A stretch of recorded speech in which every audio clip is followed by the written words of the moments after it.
Okay, we're here. We're back for another episode. Mandy, how are we doing today? We're excited for this show. How was your weekend? What's going on? Well, number one, I'm awesome. Thank you for asking. Number two, my weekend was fun. I think I said last week we started appliance shopping because we're going through this renovation. And I think we started solidifying some details. And actually, it was fun. It was fun this week, where last week we really felt like we were just fish out of water learning things. And this week we actually there were no domestic disputes. We're still married, and we learned a lot about ranges and refrigerators, and in all the years we've been together, I either bought the things or he bought the things. So this is the first time we're buying the things, joint decision making together. It seems silly that after 14 years this is the first, but it was fun. I had a nice fun weekend. It was really good. We saw some sunsets. I watched the Oscars. Did you watch the Oscars? I did not watch the Oscars. I have a assignment for my students to correctly predict the winners. It's a little competition. So Ooh. we did that. I didn't watch them yet, but I was streaming DJing at the same time. But I'll watch the highlights. I saw Robert Downey Jr. won his first one, which is cool. And there's some other things there. So I have to watch the highlights though. Yes. Awesome.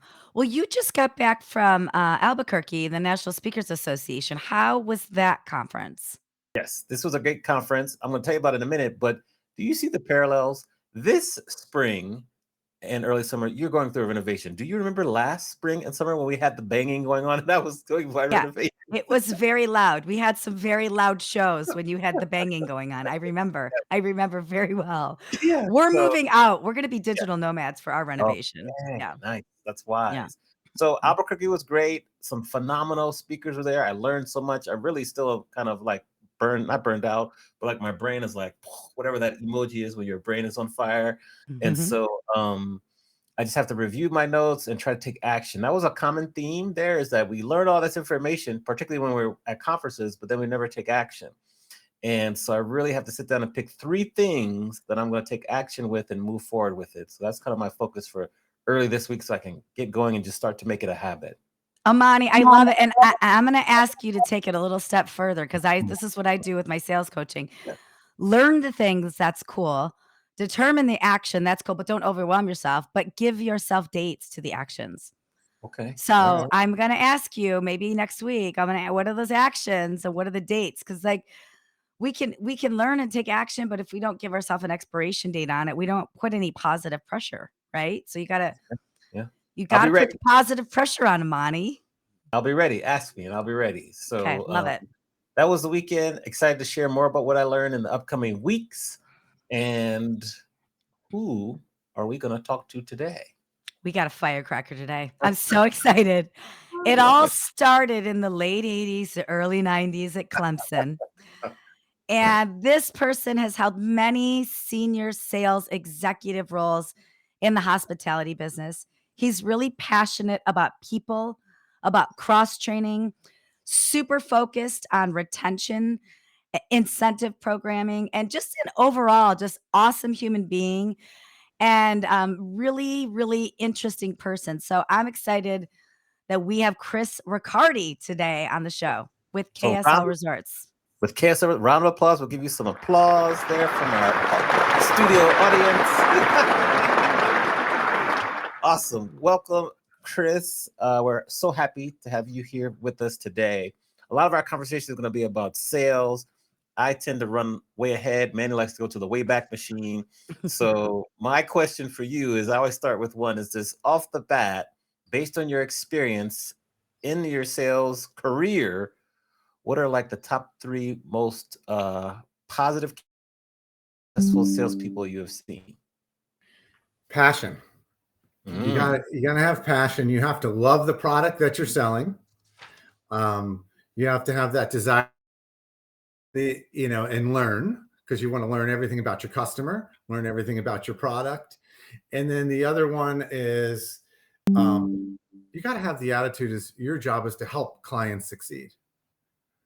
got That's it. really will make you a successful salesperson. Okay. Yeah. Mandy, you want to take us to the Wayback Machine? I always like to go to the Wayback Machine. All right, Chris, let's link ours to go to the Wayback Machine. So You're coming out. You got your undergrad at Clemson, and then your master's you got at USC, right? University of South Carolina. Is that right? South Carolina, the Yeah, other USC. the other USC. Yeah, the other USC.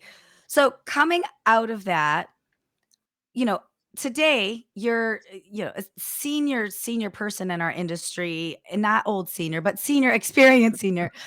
How do you go from masters in your programming that you have to all these different hotel stops that you went and, maybe just some trips and falls along the way, things you learn, things that you wish you didn't know, and things that happen along the way? Well, I started fresh out of college after my master's degree in a management training program. And I think that was so helpful because it gave me the foundation. I worked in every aspect of the hotel. I worked at the front desk. I was a valet parker. I worked, at the concierge desk. I was in the restaurants, banquets, PBX, housekeeping.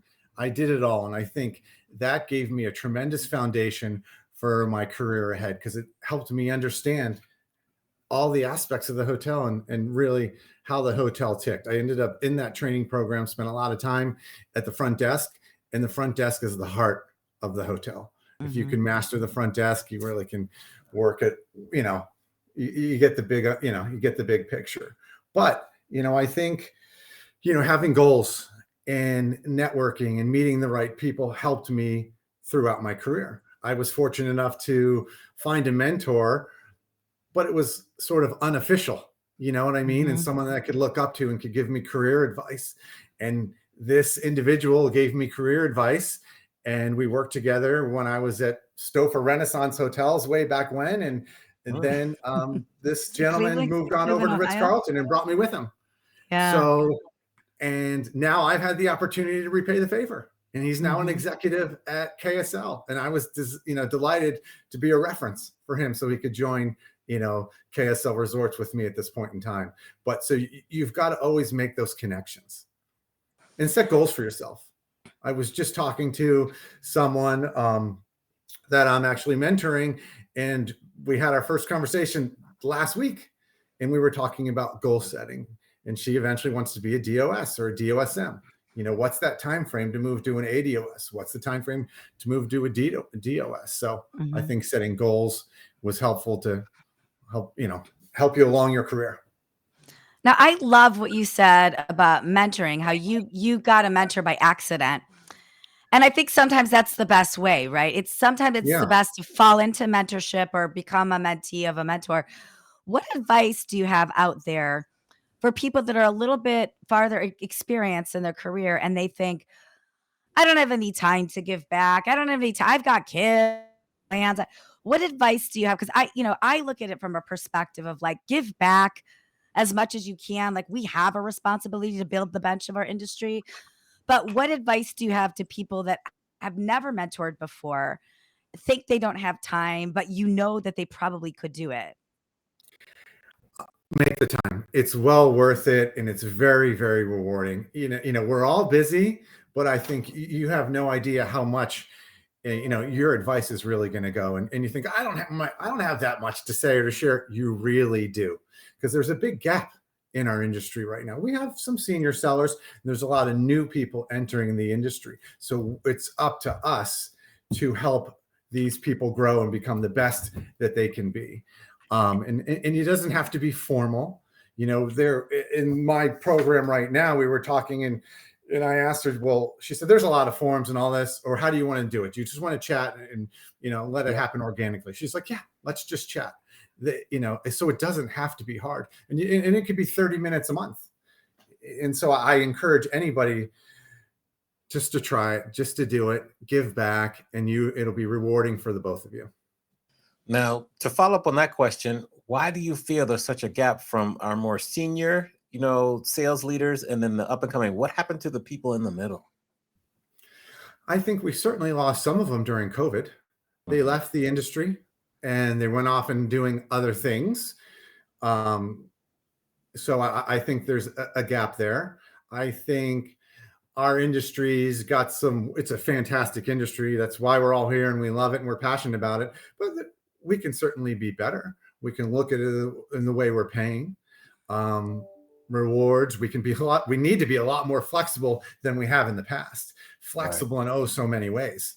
Flexible in whether it's job sharing and, if you're working remote or not. We recently had a situation where we wanted a DOS in market for a portfolio of our hotels, and we couldn't necessarily find the right one, but we had to be flexible. And we let this person do 2 weeks on and 2 weeks off. But that was the best, decision at the time. So you've got to understand that you've got to let people job share, whatever it may be. We have someone has to take off from 3 to 5, maybe to pick up her kids, and then they can come back and work later. That's fine.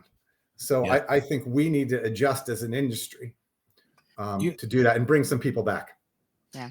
Coming out of COVID, actually really before COVID, the industry it wasn't as appealing to the younger demographic because of the long hours, the inflexibility, the just reputation that, you got to work your way up from the bottom. A lot of the younger generation wants to get promoted very quickly.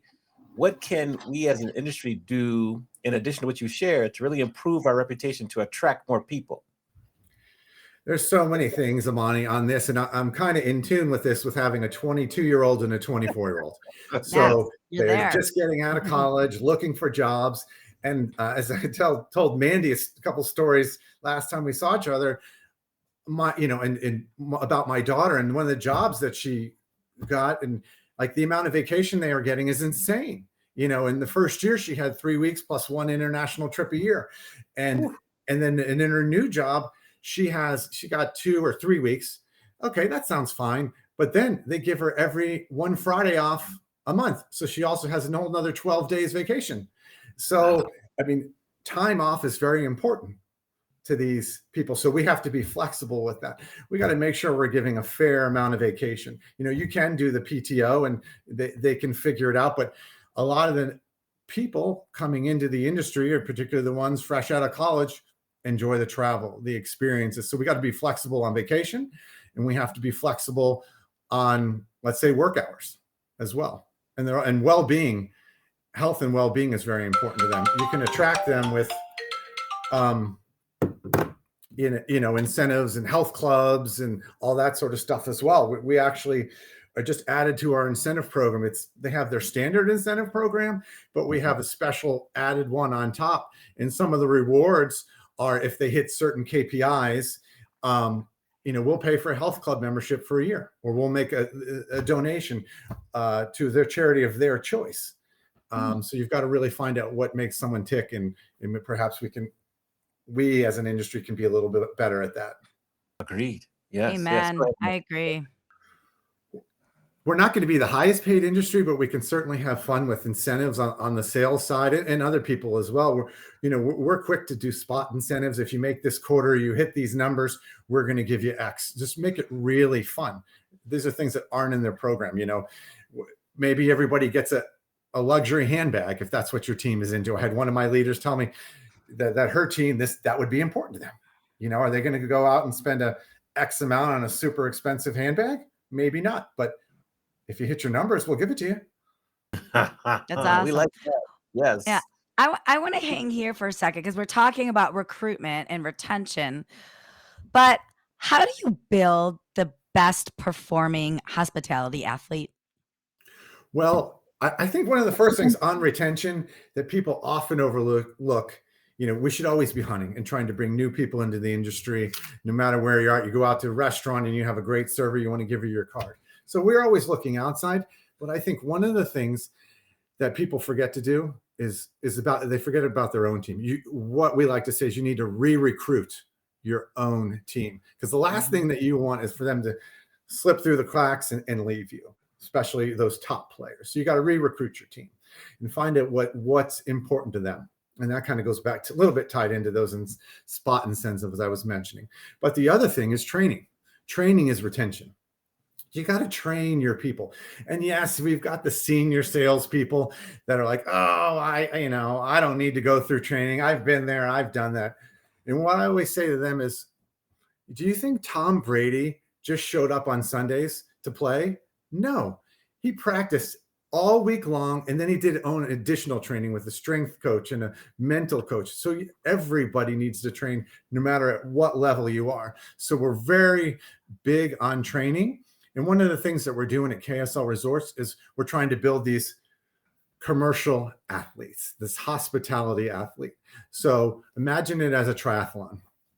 In the commercial world, you've got your sales, revenue management, and marketing. So you want everybody to be able to understand and be strong in those three disciplines. Sure, if you're doing the triathlon, you may be a stronger swimmer, and then you've got the bike and the run, and they may not be your best. But in the commercial side, sales may be your discipline, but you certainly need to understand and learn more about revenue management, learn more about marketing. I'm a fan of the HSMAI courses. I personally took the Certified Hospitality Digital Marketing course. Mhm. We're going to be doing some revenue management certificates. And then if you're a revenue manager, you should take some of these other ones that encompass sales and marketing. There's a new one coming out called Business Acumen. And there's another one, or that is actually out from HSMAI. And they're launching the Certified Hospitality Sales Leader. That should come out after July. And I'm actually helping them edit some of the chapters. I'm on the sales advisory board in one of their work groups. So that's why I'm giving them a plug. But there's so many other ways to learn. And I think I would encourage everybody, if you're in, no matter what commercial discipline you're in, you should learn about the other. And that whole concept goes for other aspects of the hotel. If you're in food and beverage, take some time to learn about rooms and become that overall athlete. Learn offense and defense. How does relationship building come into play with being a high performing hospitality athlete? Like, how does relationship building in terms of getting to know, if you're in sales, getting to know the valet, getting to know the housekeeping team, like, what are 2 or 3 tips you can give to salespeople of all levels of how they can build deeper relationships, which will make their job easier and make their teammates' job easier? That will, improve their athleticism as a hospitality athlete.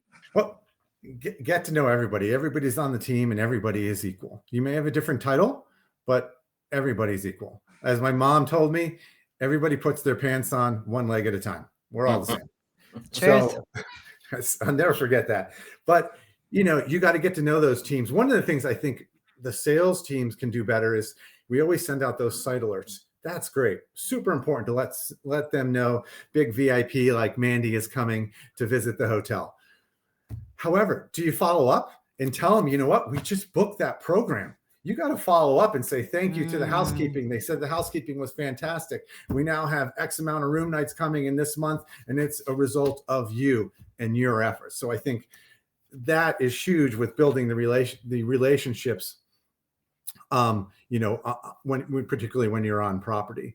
But I think getting to know your own counterparts and what makes them tick, and if you talk about going back to teams, I was listening to a podcast and it was on how leaders lead, and they were interviewing Peyton Manning, and they were talking about how the NFL teams are flying over to Europe, and I thought they didn't want to go, and it was too far. They said that the bonding and getting to know the people on the plane, spending that week in Europe helps. So I encourage you to bond with your own team, and you will become more successful and productive. That's funny. Yeah. That reminds me of a story. My mom was in hotel sales for a very short period of time. And she would tell me, this is before I was in hotel sales. She would tell me that, and she was a BT salesperson. She would take the director of engineering, the director of housekeeping, and a front office person on sales calls with her. And she had a convertible. This was back in the 80s or the 90s. She smoked. They all were smoking. They were smoking in the convertible. And she would take them on calls. And she would let them lead the call. She would be like, okay, Joe, you're going to go in and introduce yourself. And it was a training for them to see what she did, but it's also an opportunity for all of them to get to know each other. I don't know how feasible that is now to do, because everybody's so strapped in time and overtime and all that stuff. But I just love that story that she made that suggestion, but people were also willing to go with her, crazy Kathy in her convertible to go on the calls. I think, however, you can infuse that, right? However, you can build those relationships at the hotel property is really important. Uh, I think your mom's brilliant. She's spot on. She And is. She is pretty brilliant. Yeah. one of the things that we try to do is we like to bring the hotel to them as you're going out on sales calls, just like she did. Bring the chef. When we were in Hawaii with Outrigger, we would bring our cultural advisor on the road. Bring the GMs. Some GMs are certainly better than others, but you know what? Get them out of the office. The customers want to meet the GMs. Bring that rooms division or whoever it may be, because then they're all. Even bring your revenue manager, particularly on when if you're going on sales calls to that leisure, tour, and travel segment. But you got to bring them out as well, because it all will help the sales and the commercial process. I agree. Now, when you're thinking of teams and you think back to your career, what have been maybe the best? I'll give you one or two teams that you've been a part of, and what made it such a amazing team. What makes things an amazing team is when everybody else is helping another person, helping someone else. They're not solely looking out for themselves. And I think that's what makes successful teams. Everybody has each other's back, no matter what's happening. We all have our ups and downs, but as long as you cover each other, you'll be a successful team. And that's where the whole 1 + 1 = 3. I like that. Yeah. Okay. And then particularly in today's era in sales, what are some of the skills that you're looking for when you're hiring leaders? And also maybe you're trying to fill that middle level of the sales professional. Like what skills are like salespeople need to know or need to be learning to make them more attractive to people like you? Yeah. Well, I think when we're looking for leaders, we're looking for someone who's authentic, who's trustworthy, who is puts the team first. I think that certainly will help.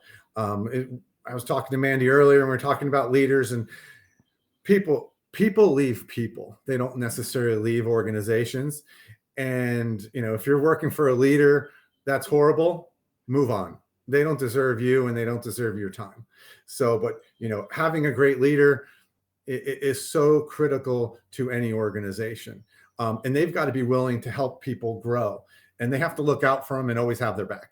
And I think trust is one of the biggest things that people need to have, in a leader. If you don't trust and respect them, it's time to move on. Yeah. Agreed. Back to you, Mandy. Well, I want to stay with trust for a second. So let's just say you are new to the industry and like this person you were mentoring that wants to be a DOS or a DOGS. How can one start early to build and establish trust? Because that, obviously that happens over time. It happens over a series of intentional circumstances. What are some things, a couple actions that people can take to start establishing trust and build their thought leadership within an organization today, even if they're not going to be a director or a VP in the next 5 years or so? What are little things they can do? I think being open and adaptive is critical, but really listening and asking questions. If you're a salesperson and you're having to take your business into the revenue management team all the time, ask why. Help me understand why we're making that decision. You're talking to marketing about something. Help me understand why. I think by asking why a lot will help you grow, and it will also garner respect from some of your colleagues in these other departments and on your own team to help you, because you're trying to better yourself and understand what's going on in the organization. So I think asking a lot of questions, and I think networking. This individual that I'm mentoring, she's a part of HSMA Rising Leaders. She went out and joined that and threw herself out there. So I give her a lot of credit. New to the industry, but she jumped into HSMAI. So good for her, and she's giving back. And those rising leaders are actually, in a way, mentoring high school students or people fresh out of high school and coming in out of college to try to bring them into our industry. So they're young mentors themselves. I mean, they may even be, I don't know if this happens with you. Sometimes some of the people I mentor, it's reverse mentorship. I'm learning from them half the time. I don't know if that happens, but there's an opportunity for some reverse mentorship in that too. Oh, I certainly learn every time I'm talking to, people that I'm mentoring or people that are early on in their careers, I like to ask why and tell me why you did that, what's going on. And I think it's critically important. I learn a lot from my kids as well to see what's going on at their level, fresh out of college, and what type of training that was provided to them, what's going on, and how does their boss handle certain situations. And so I think we can learn from anybody. I know, you got to be open to it. Actually, we got to be lifelong learners. And that's what I tell the senior people on the team too. You should always be learning, whether you're reading, listening to a podcast, or just asking a lot of questions. Yeah. You've mentioned HSMAI a couple times in your career. How beneficial has been like your membership and activity with professional organizations for you personally? And let's share too, because we know what HSMAI is, but can you explain to the audience what HSMAI is, just in case people listening may not know? And then we'll go to the question. Yeah. Hospitality Sales and Marketing Association International. So it's really the membership are people in the industry. There are no meeting or event planners in there, unlike a site or an MPI, which we'll talk about in a second. But it's a great platform to learn. And they have tons of courses. And so great for these people of all skill levels in our industry. They have entry-level stuff, and then there's higher levels courses for leadership. It's just an excellent way to network with your peers and an excellent way to grow and learn and become a stronger player in the hospitality industry. And then, Amani, you had asked me about some of my other organizations I've been. I used to be very active in MPI. I saw that you were like a past president of MPI Southern California.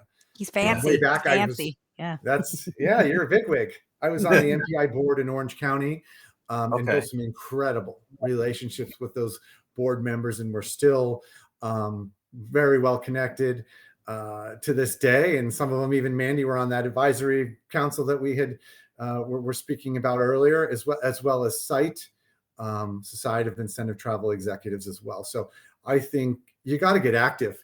And the other thing is I want to say is people will join these organizations, but that's just not it. You got to participate, because you're going to get out what you put in.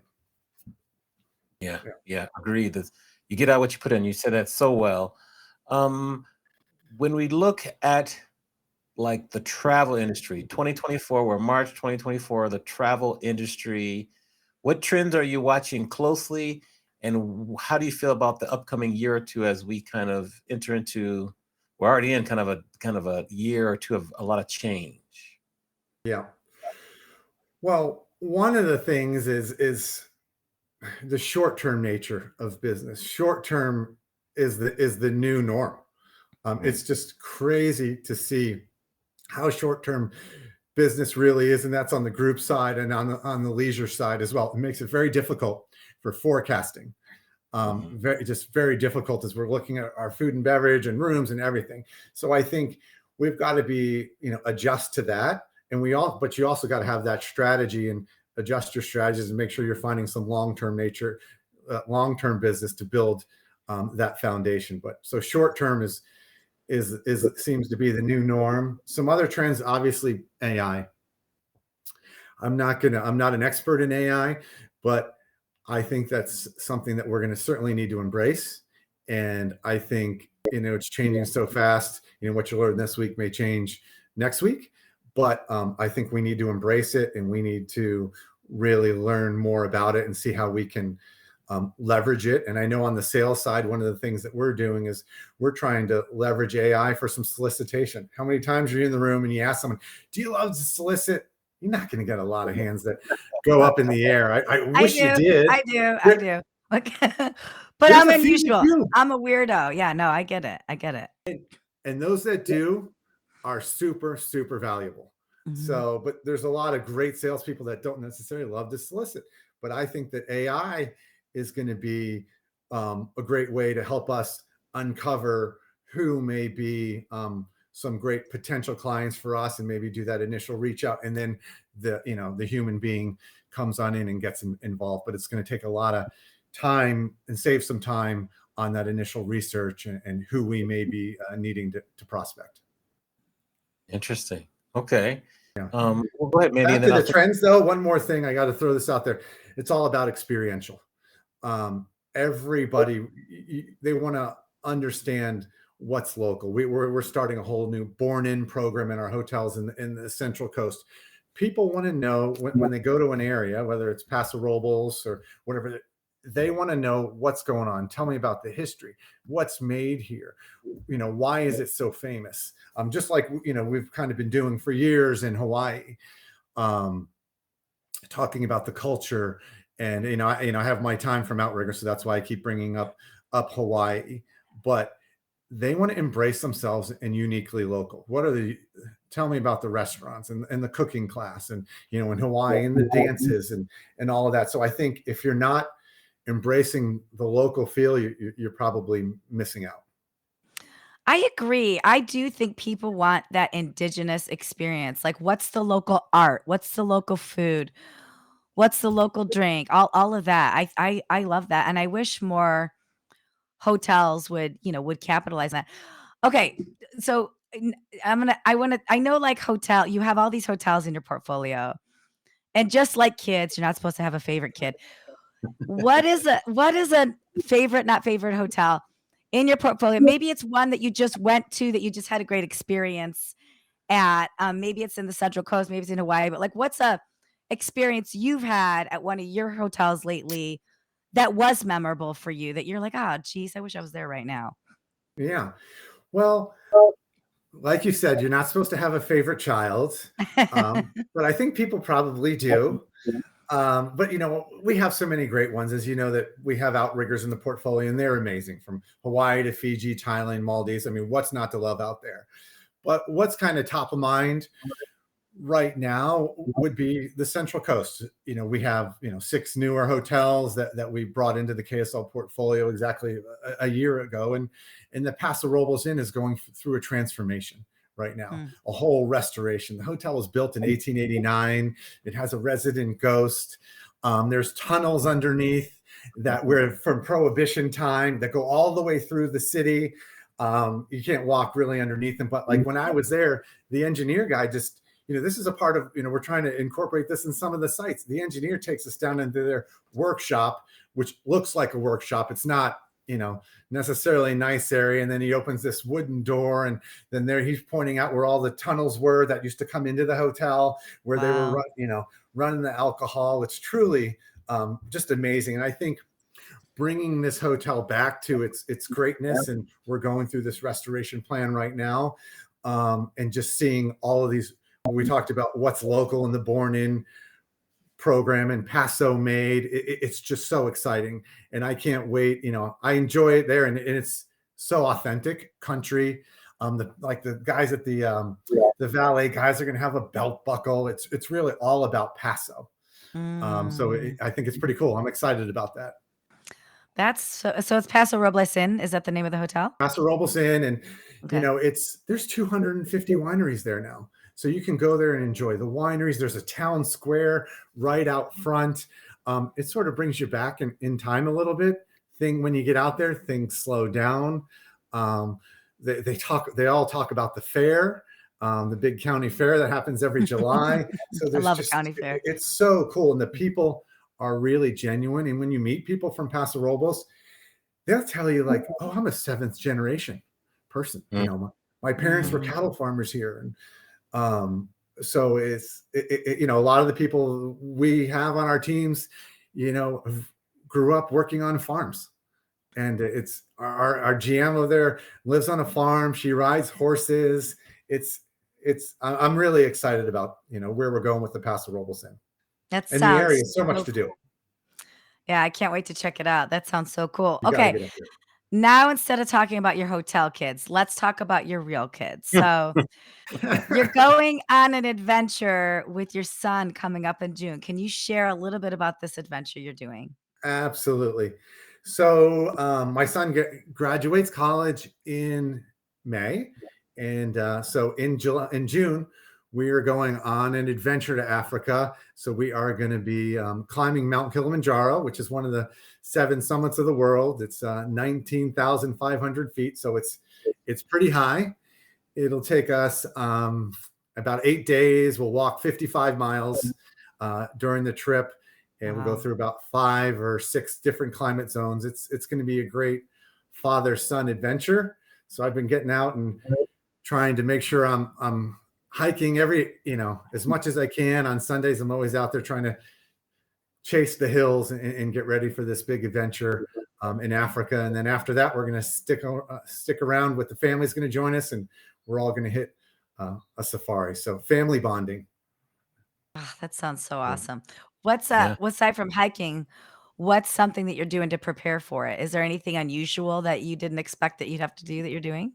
Well, right now I'm an avid mountain biker and a runner. I trail run all the time. So my life is I run one day, ride the next, run, ride. But then Sundays is the big long hike. So just trying to lengthen my runs and make sure that my runs have plenty of hills in them.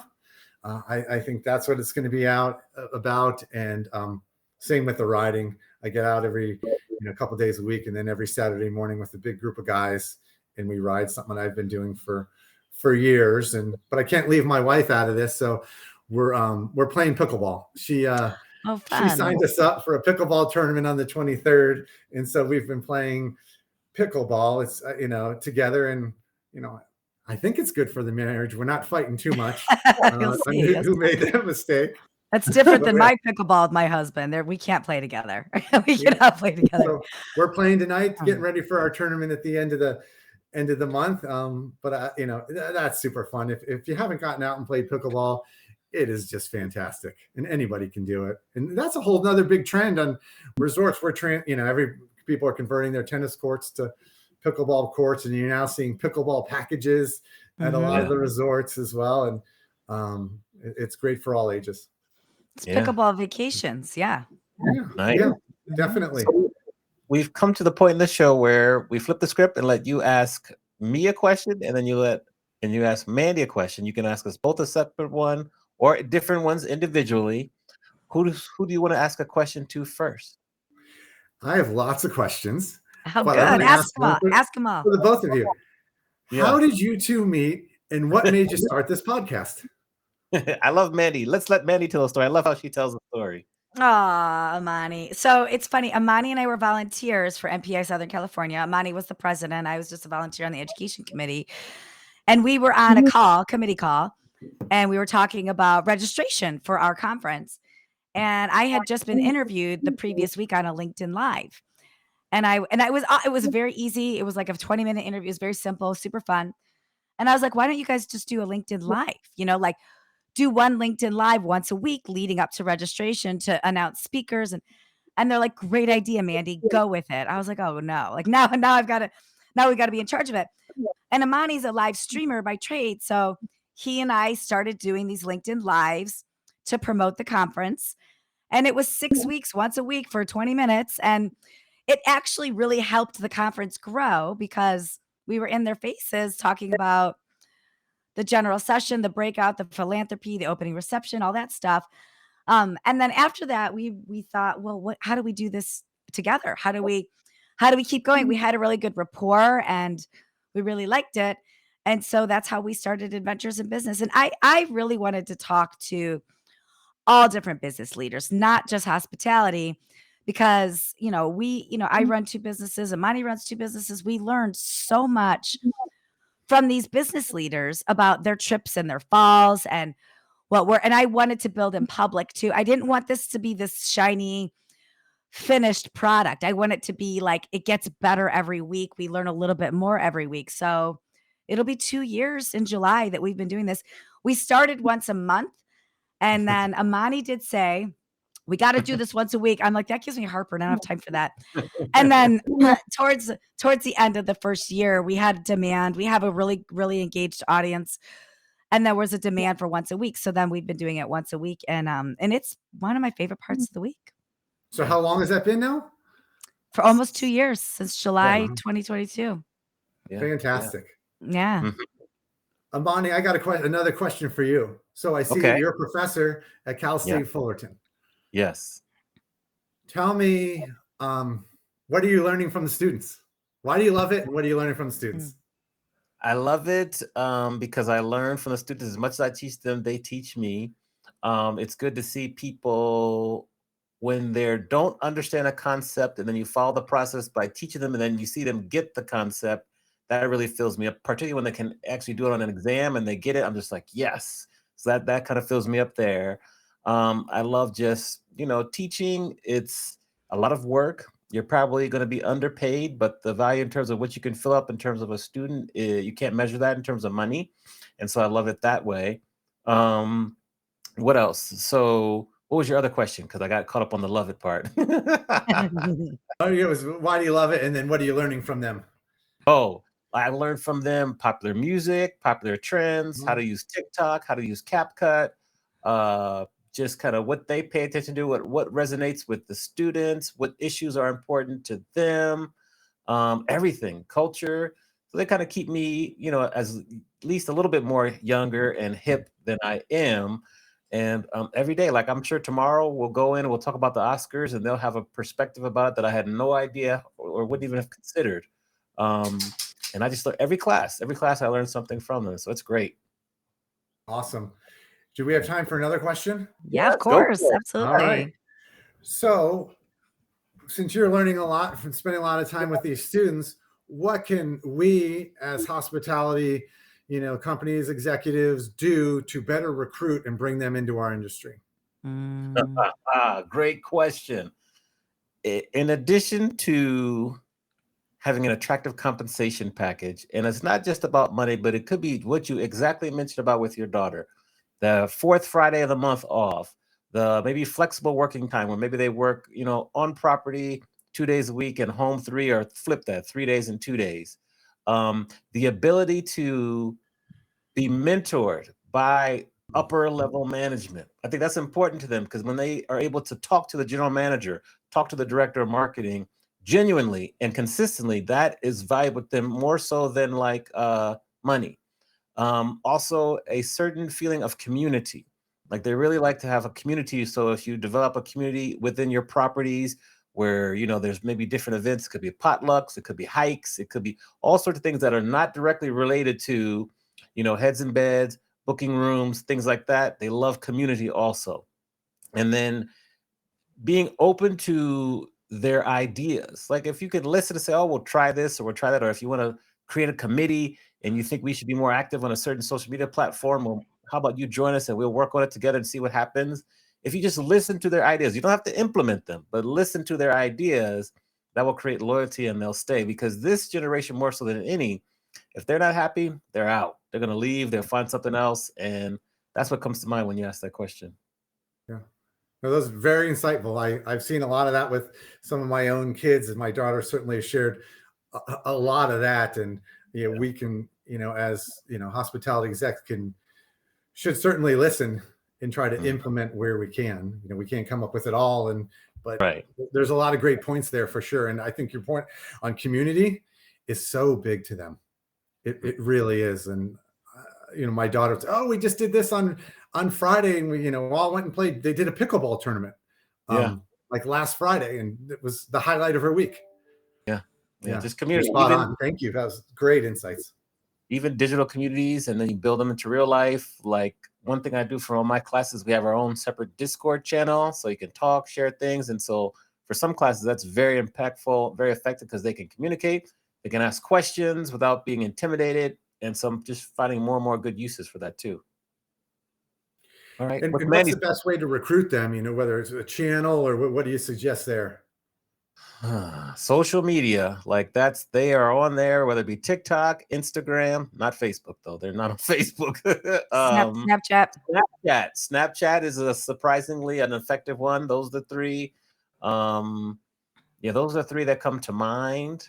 I think they all use Reddit but you can't really recruit there. Discord, if you're able to kind of join communities where they're active in, that's another effective one too. Those are the ones that come to mind. Okay. Great. Yeah. Thank you. Yeah. Thank you. Yeah. Thank you. We got Mandy. Mandy, your turn. What's Mandy's question? Mandy, you got lots of energy, and I love it. I do. What makes you get up? What makes you tick? What makes you want to get up every day? I mean, there's just so much to learn. There's so much to see. There's so much to experience. I just people make me tick. I love people. I love interacting, and I'm very curious. I think I'm genuinely curious, like every day. Like what's going to happen today? Like I'm genuinely curious about that next moment, that next action, that next. And I like to keep that curiosity alive. I think it just comes down to curiosity is my superpower. Yeah. Okay. Love it. I think Yeah. that's great. So where is your next big adventure travel wise? What's on the Ooh, docket? I'm going to Cartagena in May Oh wow. with the HPN President's Club. That's where our top performers event is this year in Cartagena in Colombia in the first week in May. Very cool. Congratulations. Yeah, That's yeah, I'm very excited. What about you, Amani? Where's your next adventure? Well, that's a good question here. I was just thinking about that this weekend. I need to plan a summer kind of getaway because I had one last summer. It was really cool. Haven't got anything planned this summer. I need to sit down and make that happen. That's going to be important. So, let me get back to you on that one. Yeah, Amani, I call me. I'm happy to help you out. Okay. You oh yeah, Well, go to yes. I go to just put that's Paso probably Robles being recorded. Resort. I'm on the line hook now. You're on the I'll call hook. you. Sure. You're Yeah. on. What about your property in Pismo Beach? Go. Is it Vespera, right? We have Vespera and Pismo Beach. If you want to stay close, if you want to go, jump on a plane, we, love to have you out in Hawaii, or you want to go a little further, head off to Fiji. If you want to go crazy, go to the Maldives, Thailand. Okay. We got it Oh, my all. mind. But, if you Okay. want to stay local, we also have Silverado and Napa, another great Mm. place. Are you a wine drinker? I am no, but I'm trying to learn about wine, and hopefully it'll be more permanent in my upcoming months. I hope I said Okay. that right. Yes. That's Amani Unleashed. You can go Yeah. anywhere. You can go Yes. anywhere. Yeah. Why? Uh, Wonderful. That sounds I intriguing. Go I ahead, Eddie. well, I just have a question because you talked a little bit about your kids before our little Q&A we just had. And I want to hang back here. You're on the other side of this, right? Because you've got adult children. But so much of what makes our industry, working parents make the world go round, whether it is housekeeping or valet or whether it is executive. So, what advice do you have for working parents right now that are in the thick of it? Like they're glorified Uber drivers for their kids. Their kids are like 10, 11, 12. They're taking them to soccer practices.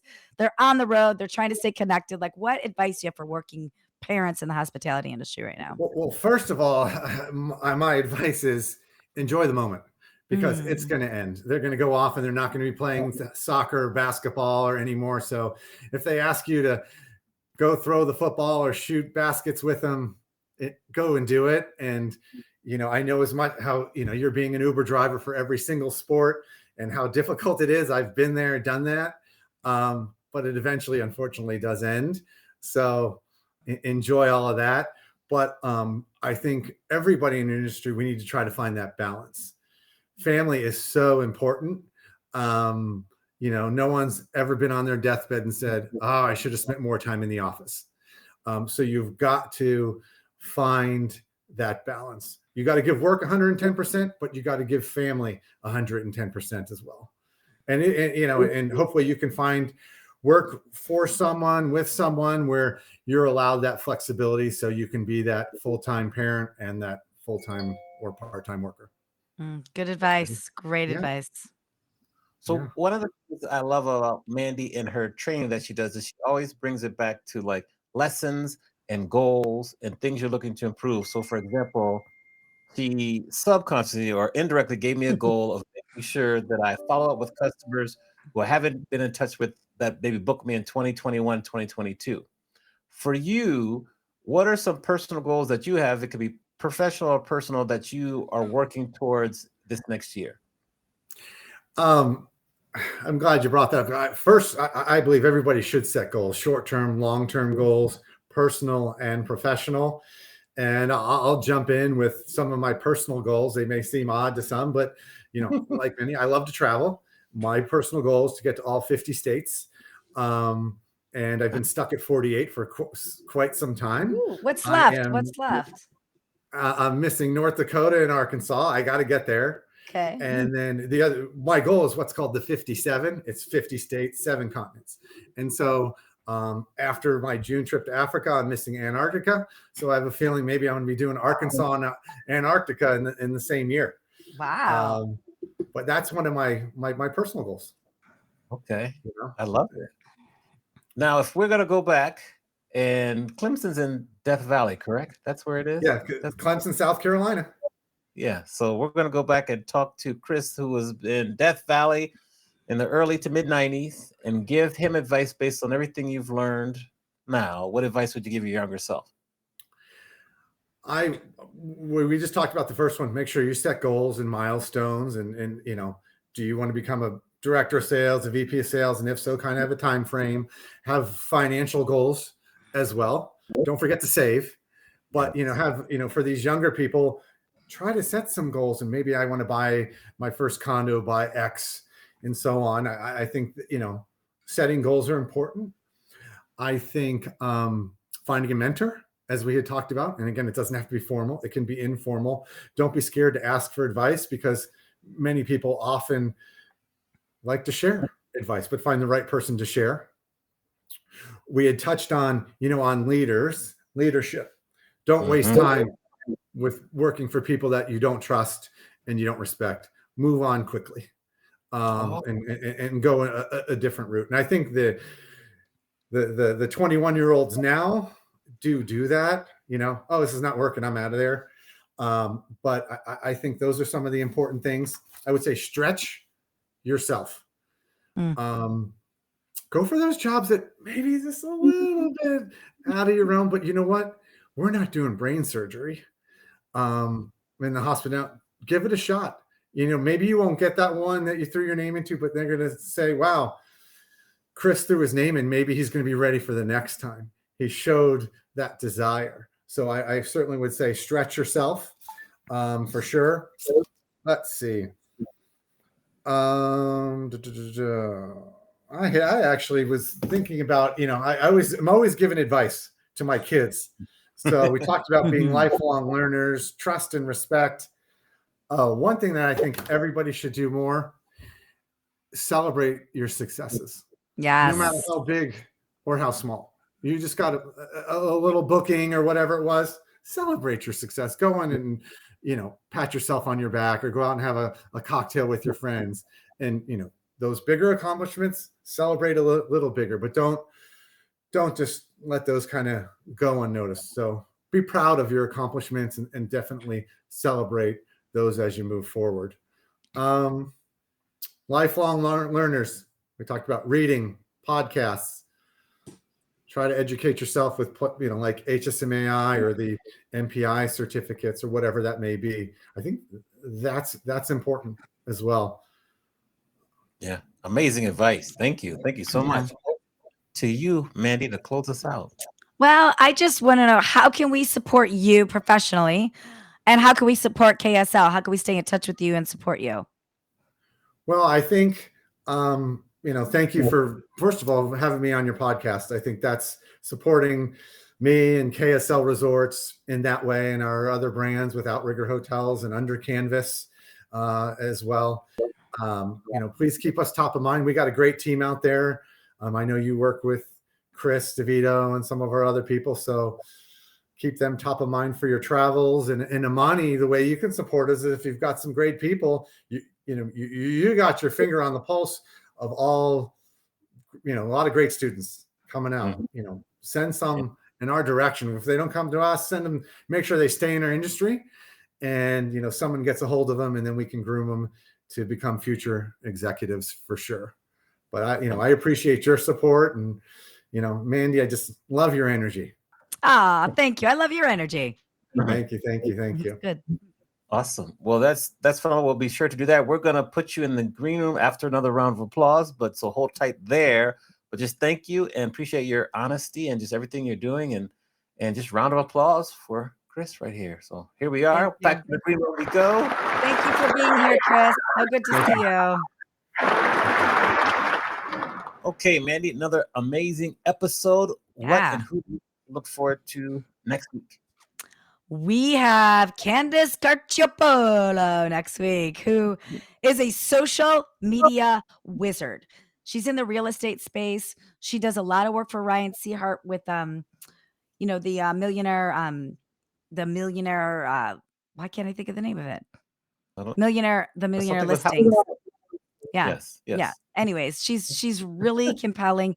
If you're not following her, follow her now and prep for that. But bring all your social media questions because she understands. She knows how to do it. All right. So that's great. Thanks again to Chris for a great interview. We'll see everyone next week. Make sure to tune in live, 4 p.m. Eastern, 1 p.m. on the West. Make sure you subscribe, rate, and review our show, and share it with a friend. And with that, we will see you all next week. Take care, everyone. See you next week. Thank you.